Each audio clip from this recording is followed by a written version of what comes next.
Sir Hugh Ockram smiled as he sat by the open window of his study in the late August afternoon. A curiously yellow cloud obscured the low sun, and the clear summer light turned lurid, as if it had been suddenly poisoned and polluted by the foul vapors of a plague.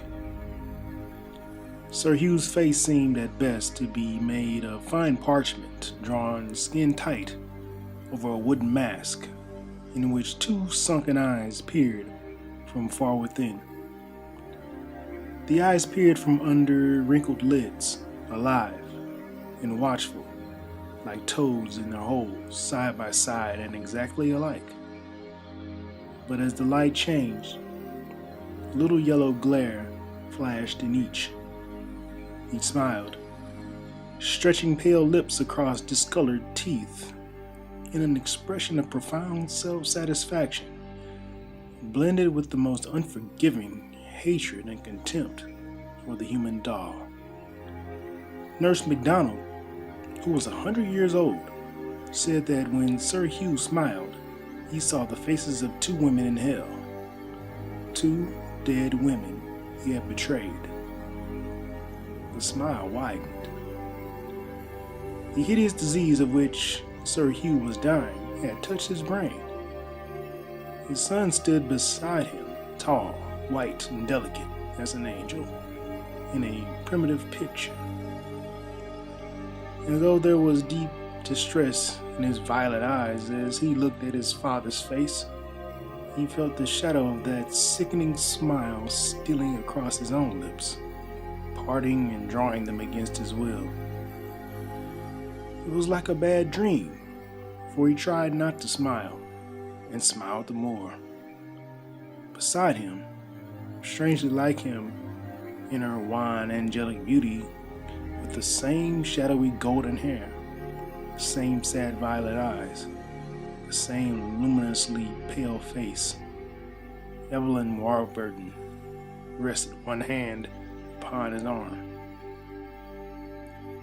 As she looked into her uncle's eyes, she could not turn her own away, and she too knew that the deathly smile was hovering on her own red lips, drawing them tightly across her little teeth, while two bright tears ran down her cheeks to her mouth and dropped from the upper to the lower lip. The smile was like the shadow of death and the seal of damnation upon her pure young face. "Of course," said Sir Hugh, very slowly, still looking out at the trees. "If you have made your mind up to be married, I cannot hinder you, and I don't suppose you attach the smallest importance to my consent." "Father!" exclaimed Gabriel reproachfully. "No, I do not deceive myself," continued the old man, smiling terribly. "You will marry when I am dead, though there is a very good reason why you had better not." "Why you had better not," he repeated very emphatically, and he slowly turned his toad eyes upon the lovers. "What reason?" asked Evelyn in a frightened voice. "Never mind the reason, my dear. You will marry just as if it did not exist." There was a long pause. "Two gone," he said, his voice lowering strangely. "And two more will be four, all together forever and ever, burning, burning, burning bright." At the last words, his head sank slowly back, and the little glare of his toad eyes disappeared under the swollen lids. Sir Hugh had fallen asleep, as he often did in his illness, even while speaking.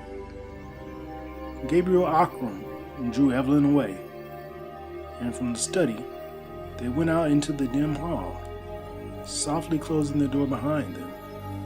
Each audibly drew a breath, as though some sudden danger had been passed. As they laid their hands each in the other's, their strangely like eyes met in a long look in which love and perfect understanding were darkened by the secret terror of an unknown thing. Their pale faces reflected each other's fear. "It is his secret," said Evelyn at last. "He will never tell us what it is." "If he dies with it," answered Gabriel, "let it be on his own head." "On his head," echoed the dim hall. It was a strange echo. Some were frightened by it, for they said that if it were a real echo, it should repeat everything and not give back a phrase here and there, now speaking, now silent. Nurse MacDonald said that the great hall would never echo a prayer when an Akram was to die, though it would give back curses 10 for 1. "On his head," it repeated quite softly, and Evelyn started and looked round. "It is only the echo," said Gabriel, leading her away. They went out into the late afternoon light and sat upon a stone seat behind the chapel, which had been built across the end of the east wing. It was very still. Not a breath stirred, and there was no sound near them. Only far off in the park a songbird was whistling the high prelude to the evening chorus. "It is very lonely here," said Evelyn, taking Gabriel's hand nervously, and speaking as if she dreaded to disturb the silence. "If it were dark, I should be afraid." "Of what? Of me?" Gabriel's sad eyes turned to her. "Oh no, never of you, but of the old Akrams. They say they are just under our feet here in the north vault outside the chapel, all in their shrouds with no coffins, as they used to bury them. As they always will. As they will bury my father and me. They say an Akram will not lie in a coffin. But it cannot be true. These are fairy tales, ghost stories." Evelyn nestled nearer to her companion, grasping his hand more tightly as the sun began to go down. "Of course. But there is the story of old Sir Vernon, who was beheaded for treason under James II. The family brought his body back from the scaffold in an iron coffin with heavy locks and put it in the north vault. But ever afterwards, whenever the vault was opened to bury another of the family, they found the coffin wide open, the body standing upright against the wall, and the head rolled away in a corner smiling at it." "As Uncle Hugh smiles?" Evelyn shivered. "Yes, I suppose so," answered Gabriel thoughtfully. "Of course I never saw it, and the vault has not been opened for 30 years. None of us have died since then." "And if Uncle Hugh dies, shall you?" Evelyn stopped. Her beautiful thin face was quite white. "Yes, I shall see him laid there too, with his secret, whatever it is." And Gabriel sighed and pressed the girl's little hand. "I do not like to think of it," she said unsteadily. "Oh, Gabriel, what can the secret be? He said we had better not marry. Not that he forbade it, but he said it so strangely, and he smiled. Ugh!" Her small white teeth chattered with fear, and she looked over her shoulder while drawing still closer to Gabriel. "And somehow I felt it in my own face." "So did I," answered Gabriel in a low, nervous voice. "Nurse MacDonald," he stopped abruptly. What is she?" "Oh, nothing. She has told me things. They would frighten you, dear. Come, it is growing chilly." He rose, but Evelyn held his hand in both of hers, still sitting and looking up into his face. "But we shall be married just the same, Gabriel. Say that we shall." "Of course, darling, of course. But while my father is so very ill, it is impossible." "Oh, Gabriel, dear, I wish we were married now." Evelyn cried in sudden distress. I know that something will prevent it and keep us apart. Nothing shall. Nothing? Nothing human, said Gabriel Auckland, as she drew him down to her. And their faces, that were so strangely alike, met and touched. Gabriel knew that the kiss had a marvelous savor of evil. Evelyn's lips were like the cool breath of a sweet and mortal fear that neither of them understood, for they were innocent and young, yet she drew him to her by her lightest touch. As a sensitive plant shivers, waves its thin leaves, and bends and closes softly upon what it wants. He let himself be drawn to her willingly, as he would even if her touch had been deadly and poisonous, for he strangely loved that half-voluptuous breath of fear, and he passionately desired the nameless evil something that lurked in her maiden lips. It is if we loved in a strange dream, she said. I fear the waking, he murmured. We shall not wake, dear. When the dream is over, it will have already turned into death, so softly that we shall not know it. But until then, she paused, her eyes seeking his, as their faces slowly came nearer. It was as if each had thoughts in their lips that foresaw and foreknew the other. Until then, she said again, very low, her mouth near to his. Dream, till then, he murmured. 2. Nurse MacDonald slept sitting all bent together in a great old leather armchair with wings. Many warm blankets wrapped about her, even in summer.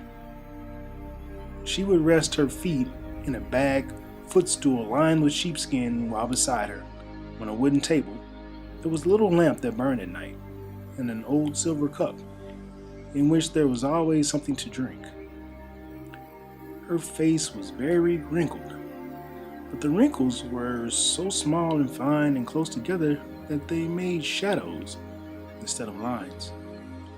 2 thin locks of hair that were turning from white to a smoky yellow fell over her temples from under her starched white cap. Every now and then she would wake from her slumber, her eyelids drawn up in tiny folds like little pink silk curtains, and her queer blue eyes would look straight ahead, through doors and walls and worlds to a far place beyond. Then she'd sleep again with her hands one upon the other on the edge of the blanket, her thumbs grown longer than the fingers with age.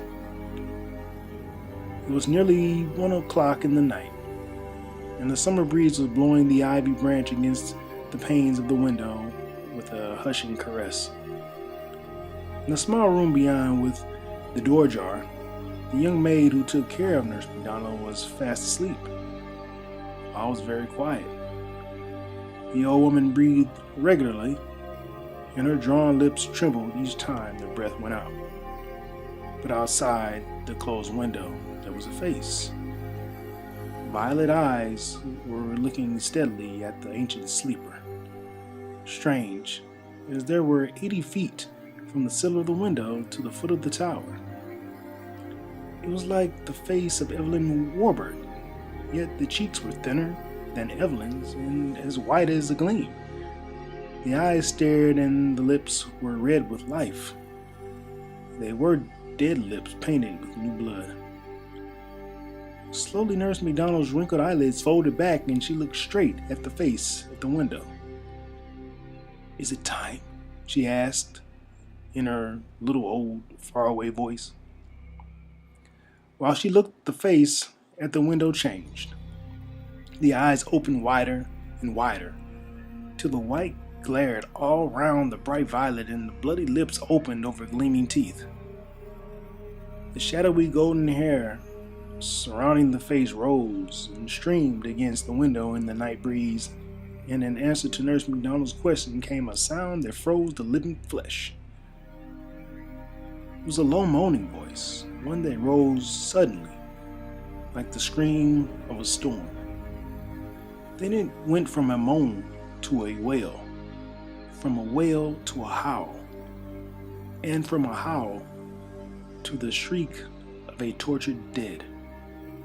He who has heard it before knows, and he can bear witness that the cry of the banshee is an evil cry to hear alone in the deep night. When it was over and the face was gone, Nurse MacDonald shook a little in her great chair. She looked at the black square of the window, but there was nothing more there. Nothing but the night and the whispering ivy branch.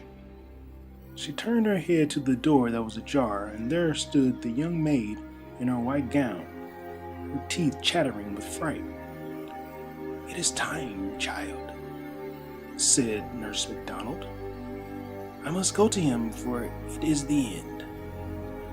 She rose slowly, leaning her withered hands upon the arms of the chair as the girl brought her a woolen gown, a great mantle, and her crutch stick.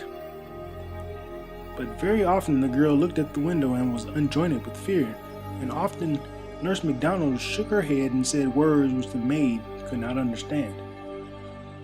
"It was like the face of Miss Evelyn," said the girl, trembling. But the ancient woman looked up sharply and angrily. Her queer blue eyes glared. She held herself up by the arm of the great chair with her left hand, and lifted up her crutch stick to strike the maid with all her might. But she did not. "You are a good girl," she said, "but you are a fool. Pray for wit, child, pray for wit, or else find service in a house other than Ockram Hall. Now bring the lamp and help me up." Each step Nurse MacDonald took was a labor in itself, and as she moved, the maid's slippers clappered alongside. By the clacking noise, the other servants knew that she was coming, very long before they saw her. No one was sleeping now, and there were lights and whisperings and pale faces in the corridors near Sir Hugh's bedroom. Often someone would go in and someone would come out, but every one made way for Nurse MacDonald, who had nursed Sir Hugh's father more than 80 years ago. The light was soft and clear in the room. Gabriel Ockram stood by his father's bedside, and there knelt Evelyn Warburton, her hair lying like a golden shadow down her shoulder, and her hands clasped nervously together. Opposite Gabriel, a nurse was trying to make Sir Hugh drink, but he would not. His lips parted, but his teeth were set. He was very, very thin now, and as his eyes caught the light sideways, they were as yellow coals. "Do not torment him," said Nurse MacDonald to the woman who held the cup. "Let me speak to him, for his hour is come." "Let her speak to him," said Gabriel in a dull voice. The ancient nurse leaned to the pillow and laid the featherweight of her withered hand, that was like a grown moth, upon Sir Hugh's yellow fingers.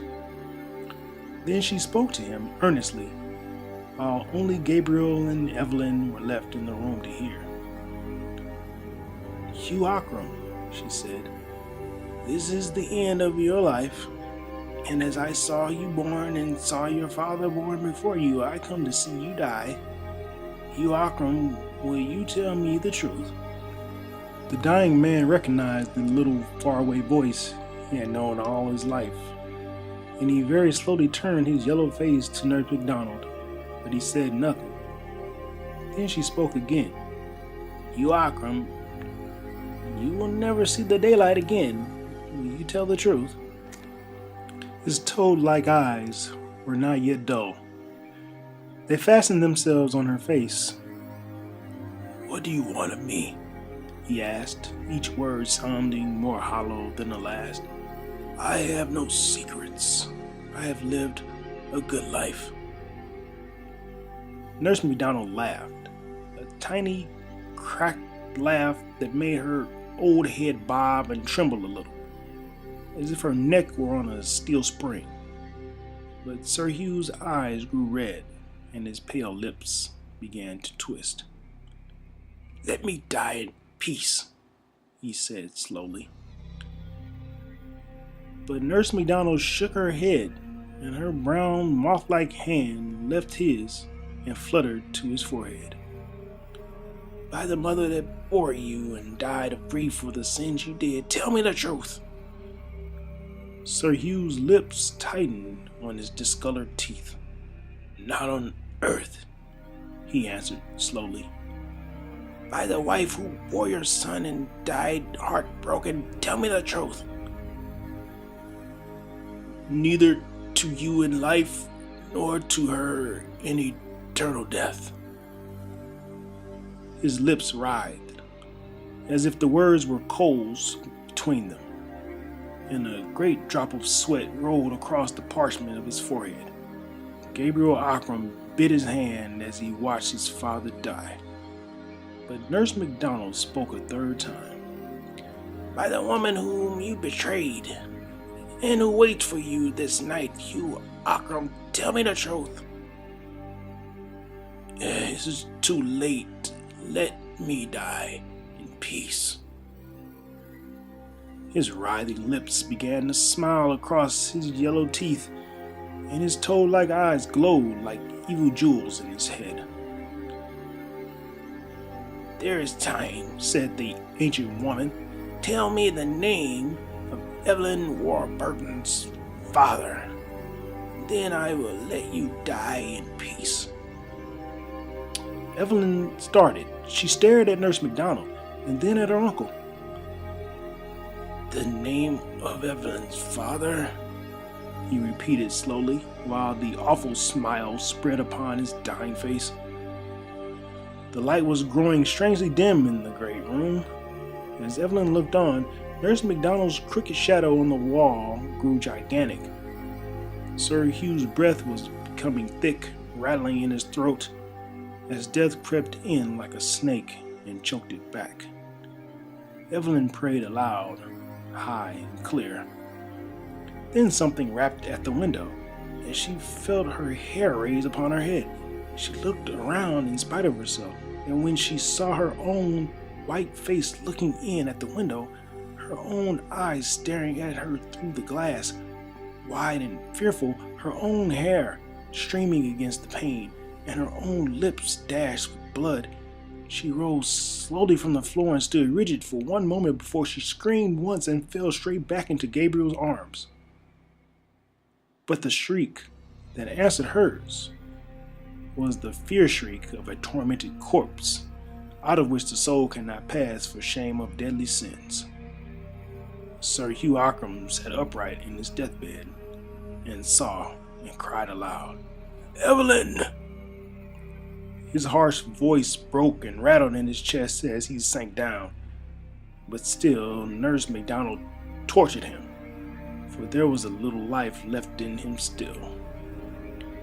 "You have seen the mother, and she waits for you, Hugh Ockram. Who was this girl, Evelyn's father? What was his name?"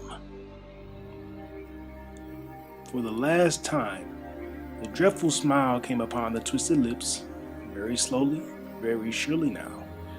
The toad eyes glared red and the parchment face glowed a little in the flickering light. For the last time, words came. "They know it in hell." Then the glowing eyes went out quickly, the yellow face turned waxen pale, and a great shiver ran through the thin body as Hugh Ockram died.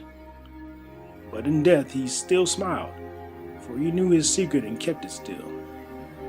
He would take it with him to the other side, to lie with him forever in the north vault of the chapel, where the Ockrams lie uncoffined in their shrouds, all but one. Though he was dead, he smiled, for he had kept his treasure of evil, truth, to the end. There was none left to tell the name he had spoken, but there was all the evil he had not undone left to bear fruit. As they watched, Nurse MacDonald and Gabriel, who held the still unconscious Evelyn in his arms while he looked at the father. They felt the dead smile crawling along their own lips. Then they shivered a little as they both looked at Evelyn as she lay with her head on Gabriel's shoulder. For though she was very beautiful, the same sickening smile was twisting her young mouth too. And it was like the foreshadowing of a great evil that they could not understand. By and by, they carried Evelyn out, and when she opened her eyes, the smile was gone. From far away in the great house, the sound of weeping and crooning came up the stairs and echoed along the dismal corridors as the women had begun to mourn the dead master in the Irish fashion. The hall had echoes of its own all that night, like the far-off wail of the banshee among forest trees. When the time was come, they took Sir Hugh in his winding sheet on a trestle bier and bore him to the chapel, through the iron door and down the long descent to the north vault lit with tapers, to lay him by his father. The two men went in first to prepare the place and came back staggering like drunken men, their faces white. But Gabriel Occam was not afraid, for he knew. When he went in alone, he saw the body of Sir Vernon Occam leaning upright against the stone wall. His head lay on the ground nearby with the face turned up. The dried leather lips smiled horribly at the dried up corpse, while the iron coffin lined with black velvet stood open on the floor. Gabriel took the body in his hands, for it was very light, being quite dried by the air of the vault, and those who peeked in the door saw him lay it in the coffin again. They heard it rustle a little as it touched the sides and the bottom like a bundle of reeds. He also placed the head upon the shoulders and shut down the lid, which fell to with the snap of its rusty spring. After that, they laid Sir Hugh beside his father on the trestle bier on which they had brought him, and they went back to the chapel. But when they looked into one another's faces, master and men, they were all smiling with the dead smile of the corpse they had left in the vault. They could not bear to look at one another again until it had faded away. 3. Gabriel Occam became Sir Gabriel, inheriting the baronetcy with the half-ruined fortune left by his father. And Evelyn Warburton continued to live at Occam Hall, in the south room that had been hers ever since she could remember.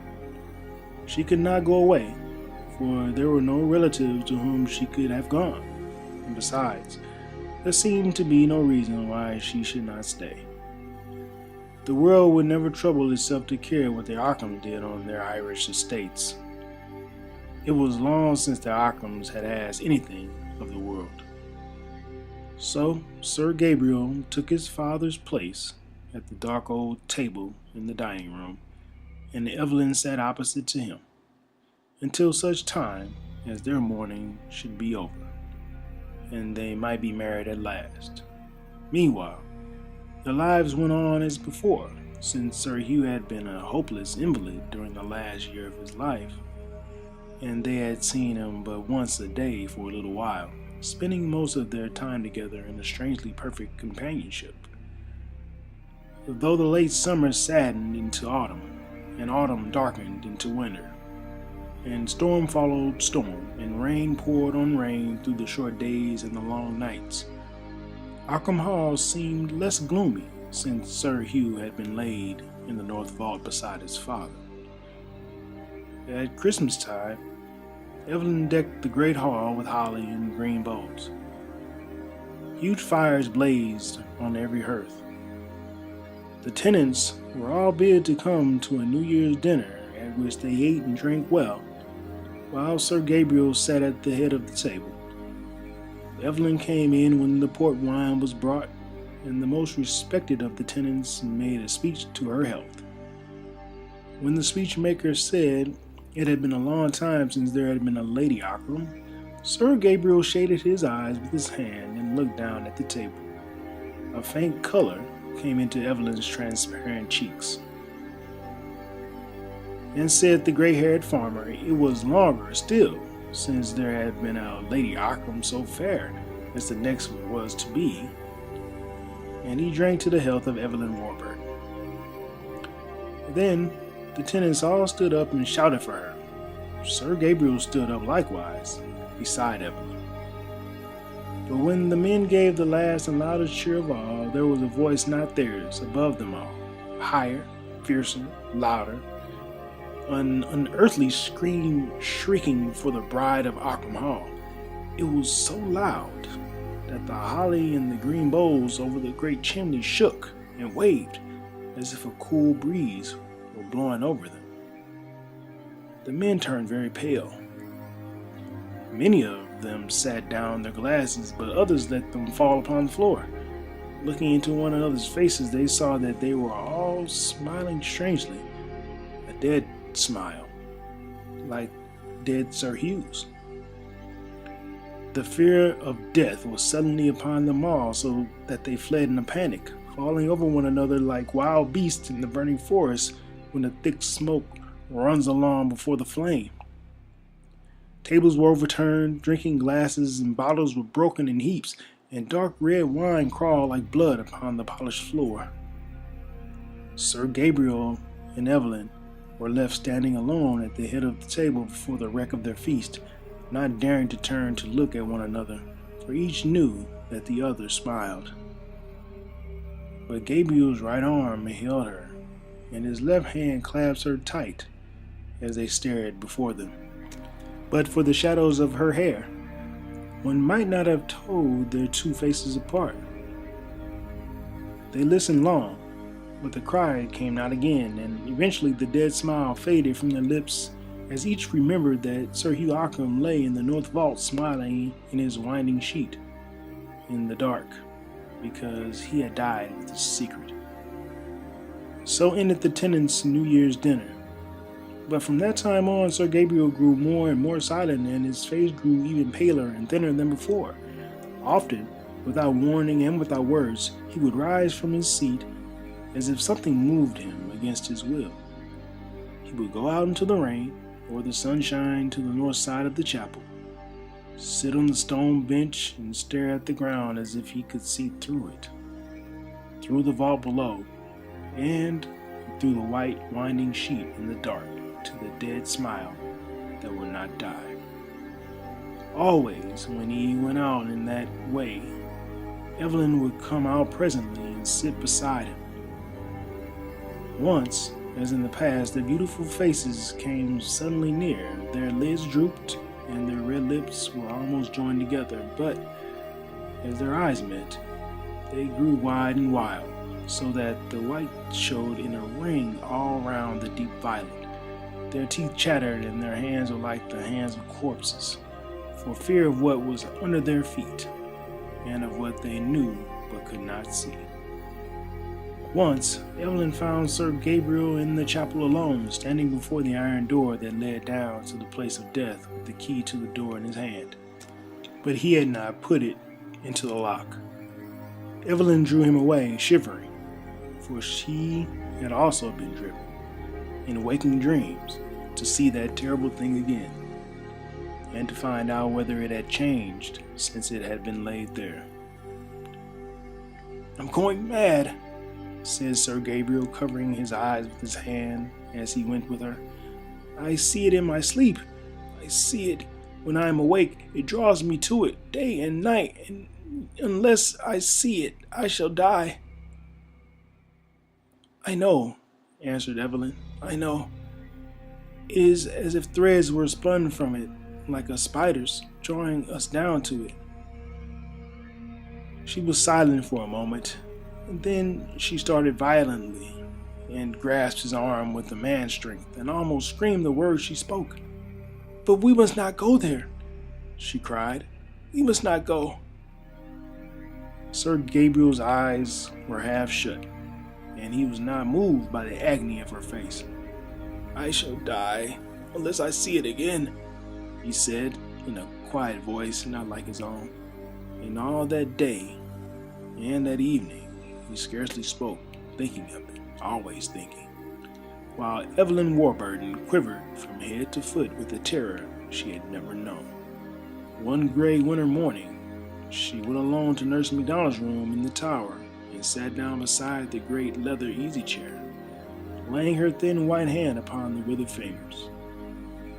"Nurse," she said, "what was it that Uncle Hugh should have told you that night before he died? It must have been an awful secret, and yet, though you asked him, I feel somehow that you know it, and that you know why he used to smile so dreadfully." The old woman's head moved slowly from side to side. "I only guess. I shall never know," she answered slowly in her cracked little voice. "But what do you guess? Who am I? Why did you ask who my father was? You know I am Colonel Warburton's daughter, and my mother was Lady Ockham's sister, so that Gabriel and I are cousins. My father was killed in Afghanistan. What secret can there be?" "I do not know. I can only guess." "Guess what?" asked Evelyn imploringly, pressing the soft, withered hands as she leaned forward. But Nurse McDonald's wrinkled lids dropped suddenly over her queer blue eyes, and her lips shook a little with her breath, as if she were asleep. Evelyn waited. By the fire, the Irish maid was knitting fast. Her needles clicked like 3 or 4 clocks ticking against each other, but the real clock on the wall solemnly ticked alone, checking off the seconds of the woman who was 100 years old and had not many days left. Outside, the ivy branch beat the window in the wintry blast, as it had beaten against the glass 100 years ago. Then, as Evelyn sat there, she felt again the waking of a horrible desire, the sickening wish to go down to the thing in the north vault, and to open the winding sheet and see whether it had changed. And she held Nurse McDonald's hands, as if to keep herself in her place and fight against the appalling attraction of the evil deed.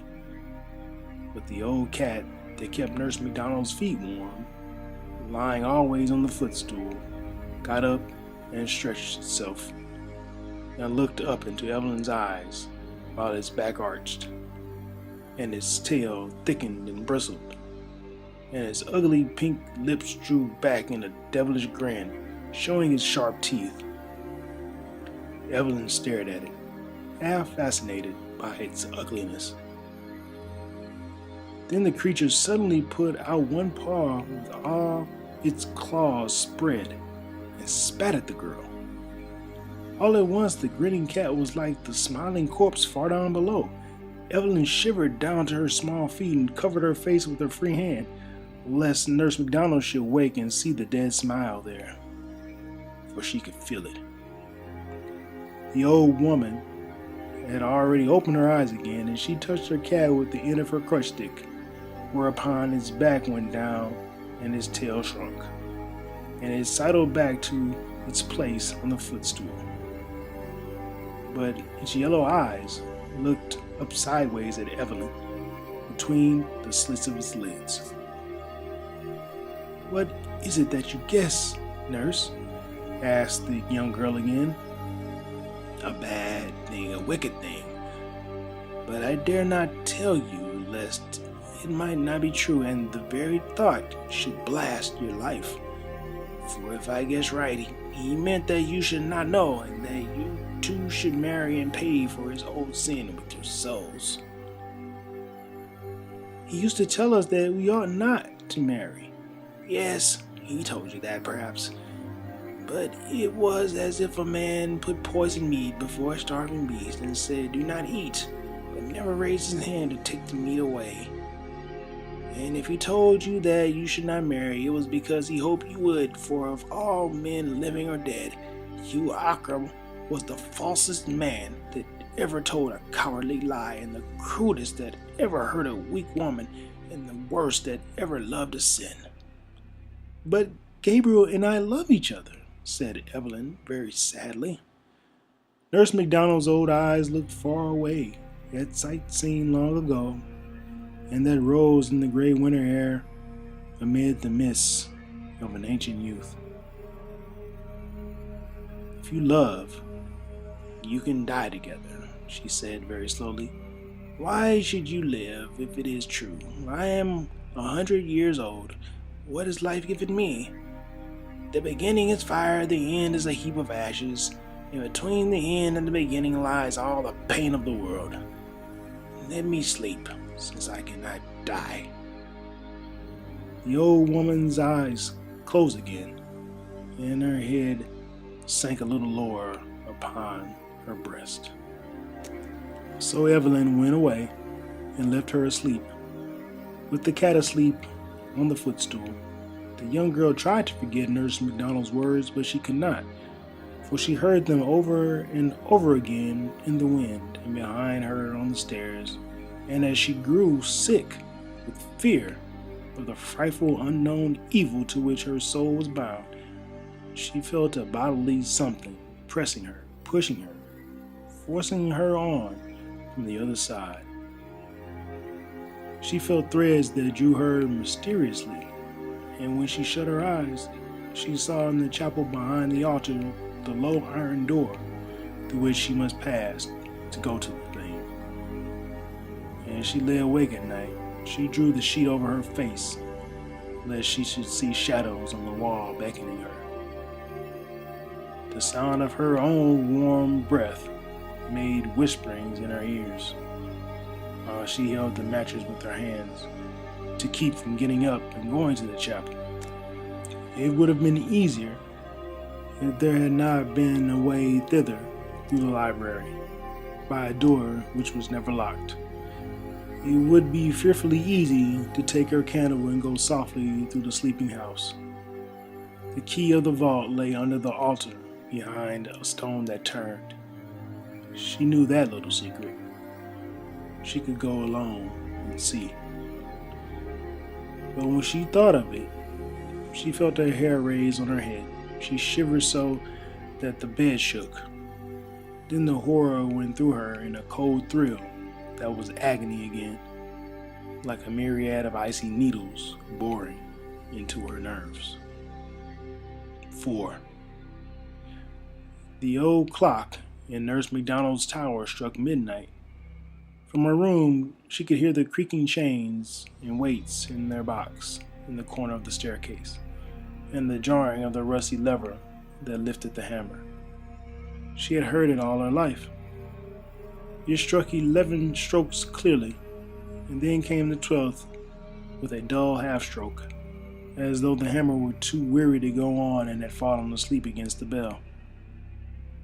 The old cat got up from the footstool and stretched itself. Nurse MacDonald opened her ancient eyes and looked slowly round the room by the dim light of the night lamp.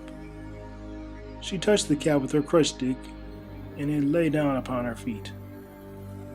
She drank a few drops from her cup and went to sleep again.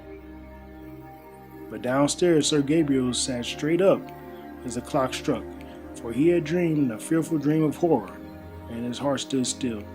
He awoke at its stopping, and it beat again furiously with his breath, like a wild thing set free. No Arkham had ever known fear waking, but sometimes it came to Sir Gabriel in his sleep. He pressed his hands to his temples as he sat up in bed. His hands were icy cold, but his head was hot. The dream faded far, and in its place there came the master thought that racked his life. With the thought also came the sick twisting of his lips in the dark that would have been a smile. Far off, Evelyn Warburton dreamed that the dead smile was on her mouth, and awoke, starting with a little moan, her face in her hands, shivering. But Sir Gabriel struck a light and got up, and began to walk up and down his great room. It was midnight, and he had barely slept an hour. In the north of Ireland, the winter nights are long. I shall go mad, he said to himself, holding his forehead. He knew that it was true. For weeks and months, the possession of the thing had grown upon him like a disease, till he could think of nothing without thinking first of that. And now, all at once, it outgrew its strength, and he knew that he must be its instrument or lose his mind.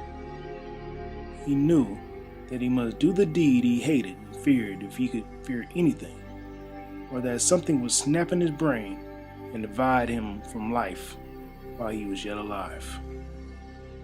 He took the candlestick in his hand, the old-fashioned heavy candlestick that had always been used by the head of the house.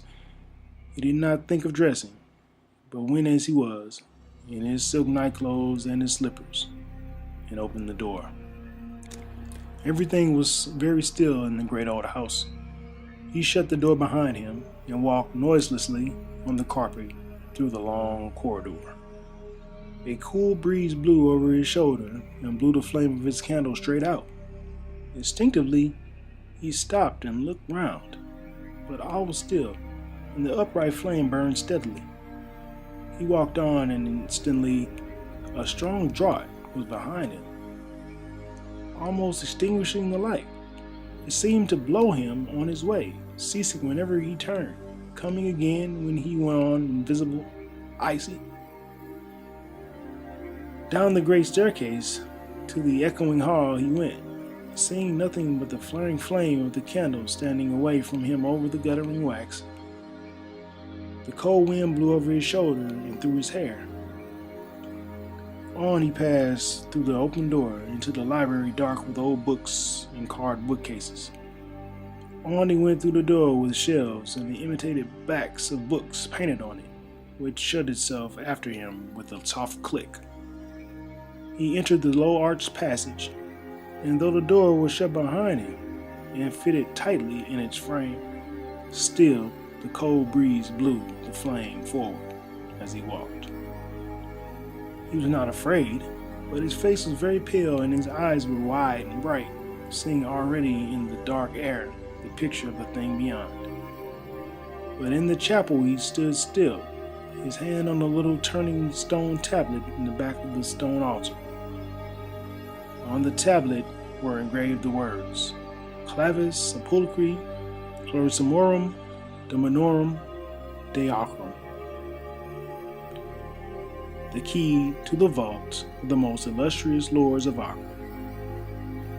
Sir Gabriel paused and listened. He fancied that he heard a sound far off in the great house where all had been so still, but it did not come again. Yet he waited at the last and looked at the low iron door. Beyond it, down the long descent, lay his father uncoffined, 6 months dead, corrupt, terrible in his clinging shroud. The strangely preserving air of the vault could not yet have done its work completely, but on the thing's ghastly features, with their half-dried, open eyes, there would still be the frightful smile with which the man had died, a smile that haunted. As the thought crossed Sir Gabriel's mind, he felt his lips writhing, and he struck his own mouth in wrath with the back of his hand so fiercely that a drop of blood ran down his chin, and another, and more, falling back in the gloom upon the chapel pavement. But still his bruised lips twisted themselves. He turned the tablet by the simple secret. It needed no safer fastening, for had each Akram been coffined in pure gold, and had the door been open wide, there was not a man in Tyrone brave enough to go down to that place, save Gabriel Akram himself, with his angel's face, his thin white hands, and his sad, unflinching eyes. He took the great old key and set it into the lock of the iron door.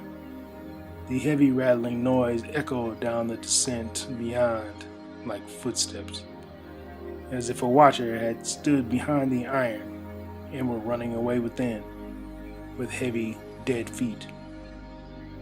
And though he was standing still, the cool wind was from behind him and blew the flame of the candle against the iron panel. He turned the key. Sir Gabriel saw that his candle was short. There were new ones on the altar with long candlesticks, so he lit one and left his own burning on the floor. As he set it down on the pavement, his lip began to bleed again, and another drop fell upon the stones. He drew the iron door open and pushed it back against the chapel wall so that it should not shut of itself while he was within, and the horrible draft of the sepulchre came up out of the depths in his face, foul and dark. He went in, but though the fetid air met him, yet the flame of the tall candle was blown straight from him against the wind, while he walked down the easy incline with steady steps, his loose slippers slapping the pavement as he trod. He shaded the candle with his hand, and his fingers seemed to be made of wax and blood as the light shone through them. And in spite of him, the unearthly draft forced the flame forward, till it was blue over the black wick, and it seemed as if it must go out. But he went straight on, with shining eyes. The downward passage was wide, and he could not always see the walls by the struggling light, but he knew when he was in the place of death by the larger and drearier echo of his steps in the greater space, and by the sensation of a distant blank wall. He stood still, almost enclosing the flame of the candle in the hollow of his hand. He could see a little, for his eyes were growing used to the gloom. Shadowy forms were outlined in the dimness, where the biers of the akrams stood crowded together, side by side, each with its straight, shrouded corpse, strangely preserved by the dry air, like the empty shell that the locust sheds in summer. And a few steps before him, he saw clearly the dark shape of headless Sir Vernon's iron coffin, and he knew that the nearest to it lay the thing he sought. He was as brave as any of those dead men had been. They were his father's, and he knew that sooner or later he should lie there himself beside Sir Hugh, slowly drying to a parchment shell. But as yet he was still alive. He closed his eyes a moment as 3 great drops stood on his forehead. Then he looked again, and by the whiteness of the winding sheet he knew his father's corpse, for all the others were brown with age, and moreover the flame of the candle was blown toward it. He made 4 steps till he reached it, and suddenly the light burned straight and high, shedding a dazzling yellow glare upon the fine linen that was all white, save over the face, and where the joined hands were laid on the breast. And at those places ugly stains had spread, darkened with the outlines of the features and of the tight-clasped fingers. There was a frightful stench of drying death. As Sir Gabriel looked down, something stirred behind him, softly at first, then more noisily, and something fell to the stone floor with a dull thud and rolled up to his feet. He started back and saw a withered head lying almost face upward on the pavement, grinning at him. He felt the cold sweat standing on his face, and his heart beat painfully. For the first time in all his life, that evil thing which men call fear was getting hold of him, checking his heartstrings as a cruel driver checks a quivering horse, clawing at his backbone with icy hands, lifting his hair with freezing breath, climbing up and gathering in his midriff with leaden weight. Yet he bit his lip and bent down, holding the candle in one hand to lift the shroud back from the head of the corpse with the other. Slowly he lifted it. It clove to the half-dry skin of the face, and his hand shook as if someone had struck him on the elbow, but half in fear and half in anger at himself, he pulled it, so that it came away with a little ripping sound. He caught his breath as he held it, not yet throwing it back, and not yet looking. The horror was working in him, and he felt that old Vernon Ockram was standing up in his iron coffin, headless, yet watching him with the stump of his severed neck. And while he held his breath, he felt the dead smile twisting his lips. In sudden wrath at his own misery, he tossed the death-stained linen backward and looked at last. He ground his teeth lest he should shriek aloud. There it was, the thing that haunted him, that haunted Evelyn Warburton, that was like a blight on all that came near him. The dead face was blotched with dark stains, and the thin gray hair was matted about the discolored forehead. The sunken lids were half open, and the candlelight gleamed on something foul where the toad eyes had lived. But yet the dead thing smiled, as it had smiled in life.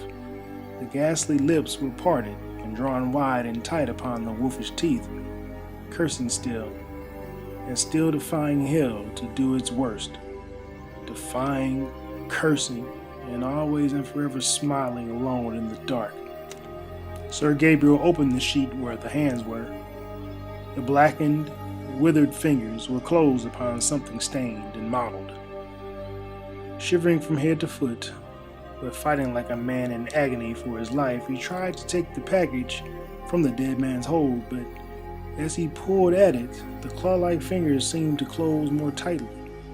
When he pulled harder, the shrunken hands and arms rose from the corpse with a horrible look of life following his motion. Then, as he wrenched the sealed packet loose at last, the hands fell back in their place, still folded. He set down the candle on the edge of the bier to break the seals from the stout paper. Kneeling on one knee to get a better light, he read what was within, written long ago in Sir Hugh's queer hand. He was no longer afraid. He read how Sir Hugh had written it all down, that it might, perchance, be a witness of evil and of his hatred. He had written how he had loved Evelyn Warburton, his wife's sister, and how his wife had died of a broken heart with his curse upon her. He wrote how Warburton and he had fought side by side in Afghanistan, and Warburton had fallen. But Akram had brought his comrade's wife back a full year later, and little Evelyn, her child, had been born in Akram Hall. And he wrote how he had wearied of the mother, and she had died like her sister with his curse on her, and how Evelyn had been brought up as his niece, and how he had trusted that his son Gabriel and his daughter, innocent and unknowing, might love and marry, and the souls of the women he had betrayed might suffer yet another anguish before eternity was out. And, last of all, he hoped that someday, when nothing could be undone, the two might find his writing and live on, as man and wife, not daring to tell truth for their children's sake and the world's word. This he read, kneeling beside the corpse in the north vault, by the light of the altar candle. He had read it all, and then he thanked God aloud that he had found the secret in time. When he finally rose to his feet and looked down at the dead face, it had changed. The smile was gone from it. The jaw had fallen a little, and the tired, dead lips were relaxed. And then there was a breath behind him, and close to him, not cold like that which had blown the flame of the candle as he came, but warm and humid. He turned suddenly. There she stood, all in white, with her shadowy golden hair. She had risen from her bed and had followed him noiselessly. When she found him reading, she read over his shoulder. She started violently when he saw her, for his nerves were unstrung. Then he cried out her name in that still place of death. "Evelyn! My brother!" she answered softly and tenderly, putting out both hands to meet his.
If you like what you heard thus far, go ahead and hit that like button, share it, or subscribe, or all three. Follow me at The Soul Expands on Twitter.